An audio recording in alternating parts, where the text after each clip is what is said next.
So Google reached out to me recently and asked me to finish this sentence. I care for myself by, and here's my answer.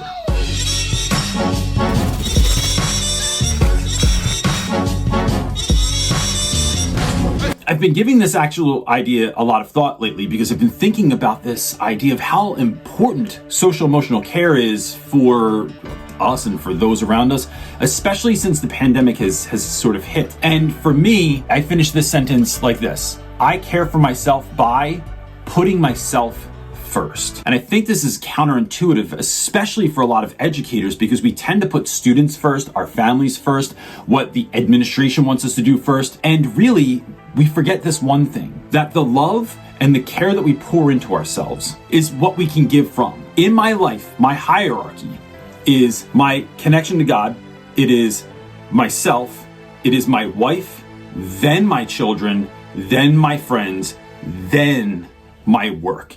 And the reason it has to be that way for me is that if I'm pouring into myself, my wife, she just gets to experience the joy of the overflow of love I have for myself. And then my kids get to live off the overflow of the love my wife and I have with one another. So if I just love my kids all the time, my wife doesn't benefit from the overflow of love I give my kids, right? So it has to be me, then my wife, then my kids, and then it's my friends, because they are the people that are ride or die for my whole life, no matter where I work or what I'm doing.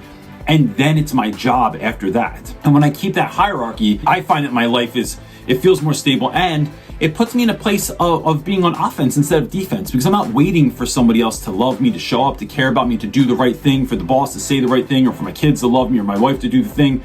It is really about me just caring for me. So how do I do that, right? There's a real clear strategy that I have this year. This idea of work-life balance that we all want so badly, that doesn't just happen. It has to be by design. And so I've been doing a lot of research into this idea of how do you design a well-balanced life. And for me, that is all of my regular stuff that I typically do. Like, it is waking up early, usually around 5 o'clock in the morning. We're trying to shoot for a little earlier this year so I can fit more stuff in. It is the praying in the morning, the meditating, the self-care, the coffee with my wife for 20 minutes every morning. It is exercising every morning. It's getting started on that right foot. But then I've been really thinking about, if this is by design, what am I going to do this year that I can put on the calendar?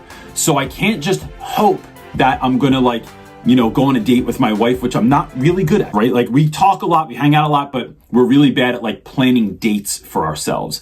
So we just decided that this year we're gonna put it on the calendar, and that is gonna be every week. We're at least that important. Every Friday after school, we're gonna go get drinks somewhere, or get appetizers, or grab dinner, and that's either just us or it's us and friends every Friday, because Friday just feels like extra time anyway. I get upset if I miss my Saturday or Sunday or mess that up, but Friday night, I don't really care. So we are putting things on the calendar of where would we go? Where would we like to get drinks? Where do we want to grab some food from? Where would we want to try out? What friends would we hang out with? And it becomes this fun activity of planning that and putting it on the calendar. The other thing is family time, right? It has to be on the calendar. So every night after dinner, my kids now know that you're not just going to your room and playing video games or hanging with your friends online.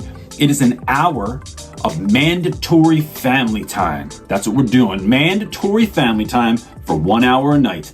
And that can look like a lot of things. I like doing puzzles. I don't like playing board games, but my kids do, so I'll do that. Or it's watching a show together, watching a little bit of a movie together, talking about something. It is just something where we're all hanging out for just an hour a night, because we are at least that important. And then it's other things. It's new experiments. It's going to float tanks. It's getting massages. It's going to osteopath. Look that one up. It's sitting in salt rooms. There's another one you can look up, because I just found that one, and that's my new experiment this week. But it's doing things that are going to pour into myself so then I can pour into my wife, my kids, my friends, and my students. The end. So why am I talking to you about this? Because Google has this really great thing that if you've ever gone on Google and you've seen there's some sort of artwork around their logo, that is something that doesn't just come from nowhere. It's called the Google Doodle Student Contest. And this idea this year is for students to finish this sentence. I care for myself by, and that is the theme for the year. The Google Doodle competition is an annual contest for students from K to 12 all across the US. They submit their own Google Doodle, wild, wacky, wonderful, insightful drawings. So when they do this, by March 4th, you'll find out if you can get one of these three amazing things will happen. One, you get a $30,000 college scholarship. Two, you can get a $50,000 tech package for your school or for your nonprofit. And your art gets displayed on Google for a whole day on google.com. Like when everyone's typing in their search for what they're looking for, how to put in a ceiling fan or whatever it is. I don't know why that was my example, but that's what happens. And then your artwork shows up on there. So I think this is a really wild and wonderful thing that students can engage in. And you can get all the information by simply going to doodle.google.com/D4G. Don't have to remember that. The link is right below. And my question for you is this before you go. In the comment section below, I'd love to know, this year, how are you going to care for yourself? That's it for now, everybody. Peace.